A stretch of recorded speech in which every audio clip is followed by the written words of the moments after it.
Fate Be Changed, Chapter 30, Elinor. Elinor stood before the open wardrobe in her bedchamber, scanning the dozens of gowns her mother had insisted she needed for the upcoming Highland Games and the pageantry that surrounded them. She had spent hours with the dressmaker. Recalling the constant fittings over the past few weeks still gave Elinor nightmares. "If you do not mind my asking, Princess, why would one ever need this many gowns?" Merida asked from just over Elinor's shoulder. "For the games," she answered. When the girl did not respond, Elinor peered at her over the shoulder and clarified. "The Highland Games." "But you are not participating in the games." "Of course I am not, but there are many events, dinners and meetings with dignitaries from surrounding kingdoms." "And you need a different gown for each?" Elinor shrugged. "'Tis what Queen Katerina demands." "It sounds exhausting," Merida said. She cut to Elinor's right and moved to stand before the wardrobe. "I guess I should not complain when my mom tries to dress me in a gown," she commented, running her gloved fingers along the yellow silk, one Elinor had worn to the previous year's homogamy celebration. Elinor had no idea why the girl insisted on wearing those gloves. Merida returned her attention to Elinor. "My mother only requires that I dress in formal attire only a few times a year." "You are very lucky to have a mom who does not expect you to wear these confining garments constantly," Elinor said. She pulled a dark blue one from the wardrobe and held it in front of her. "But it's a small concession in the grand scheme of things. Besides, many of the lasses in the kingdom can only dream of owning such a fine gown. I have more than I know what to do with." "But isn't it tiring?" Merida asked. "Wearing gowns?" "Being the princess, and all the duties that come with it." "It is," Elinor said with a sigh, "but it is who I am." "But it is not only who you are," Merida pointed out. For a brief moment, Elinor could only stare at her in astonishment. She knew that she was more than merely the princess of McCameron Castle, but this was the first time she had ever heard anyone else voice that sentiment. From the day she was born, her title had defined every single moment of her life. Everything she did in service to the king and the kingdom he ruled. She had no say in the matter, even though she always thought she would. And now there was this strange girl who caught and killed her own dinner and galloped on her horse like a carefree lad, recognizing that Elinor should have a say in her own life. She returned the gown to the wardrobe, then turned to face Merida. "So, who do you think I am, if not the princess?" Elinor asked. "I said you were not only the princess." "Well, what else am I?" Merida took her by the hand and sat her at the vanity. "'Tis not a question for me to answer. Who do you want to be? What are your dreams?" "You know what my dream is," Elinor whispered. "To leave this castle and this kingdom." "But what will you do when you leave? Have you thought about that?" Merida asked. "Of course I have." She had spent countless hours thinking about it. "I want to learn more about the world around me. The Scots to the south are much more enlightened. Musicians travel as far as Rome to study and perform there, and their museums are filled with art from all over the continent. I want to see it all." "Then what?" Merida asked. "You cannot spend all of your time visiting museums. There must be something of a substance you plan to do." "I am still pondering that thought," Elinor answered with a sigh. She had thought about what she could do to support herself, and the list was very short indeed. She would not have the safety and security that came with being the king's daughter. Her status as princess would mean nothing to the people of the lowlands. Elinor considered bringing up what Fergus had said about Merida coming from the lowlands, but decided against it. She hoped the girl would share the truth about her origins with her in due time. "I can sew rather well," Elinor said. Maybe those countless hours she spent working on the McCameron tapestries had not been for naught. "I am sure I can find work as an embroiderer." "You do not sound very excited about it," Merida remarked. "Why seek this freedom if you cannot do something that makes you happy? What lights a fire in here?" She pressed his 2 fingers in the center of her chest. "And here." She tapped those same 2 fingers into her head. "What makes a tingle race down your spine when you think about it?"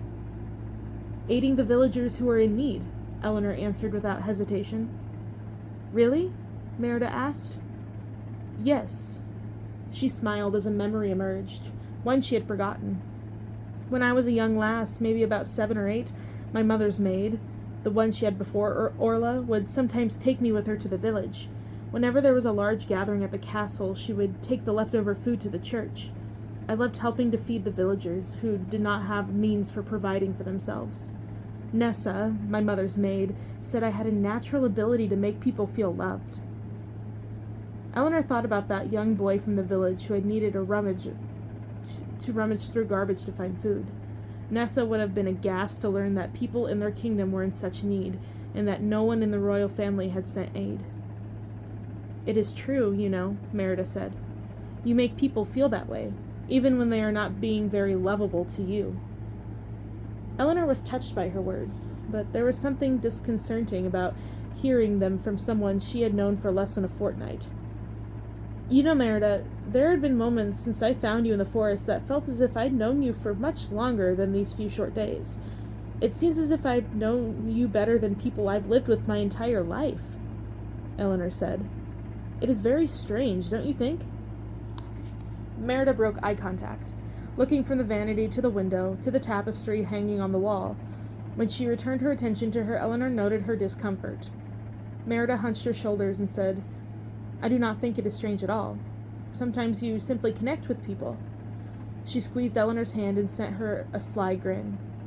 "Speaking of, do I sense a connection between you and Fergus Dunbrock?"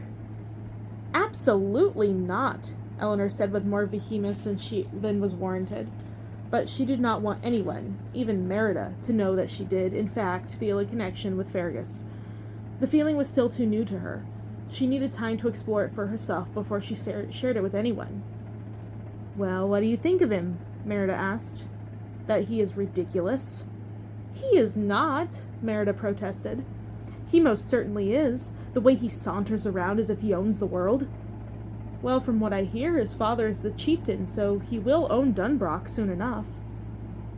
Elinor looked her up and down and sniffed. "You are biased, being a Dunbrock and all." She turned to the mirror and made an effort to ignore the knowing smirk tipping at the corners of Merida's lips. But that proved to be as futile as her attempts to forget about that big, burly, conceited Fergus. Thoughts of it had consumed her since leaving him after their fire-making lesson.